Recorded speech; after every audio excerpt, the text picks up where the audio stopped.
नमस्कार. तर आज आहे श्रावणातला दुसरा सोमवार आणि आज मी उपवास सोडायला काय काय स्वयंपाक केलेला आहे ते बघूया. इथे बनवलेत मी चपात्या, भात, वालाची भाजी, ही केवळ्याची आमटी, वरण,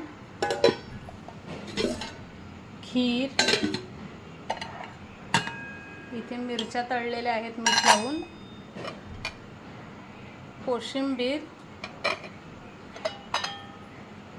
आळूवड्या आणि याच्यात आहेत पापड आणि ही केळीची पानं मी स्वच्छ करून घेतलेली आहेत. तर आज सोमवारी केळीच्या पानावर उपवास सोडायचा आहे आणि असा हा आज माझा स्वयंपाक आहे. तर तुम्ही पण सोमवारी वगैरे सोमवार शनिवार उपवास असेल तर केळीच्या पानावर जेवता का ते कमेंटमध्ये कळवा. आणि आता मी मस्त नैवेद्य दाखवते आणि उपवास सोडते. धन्यवाद.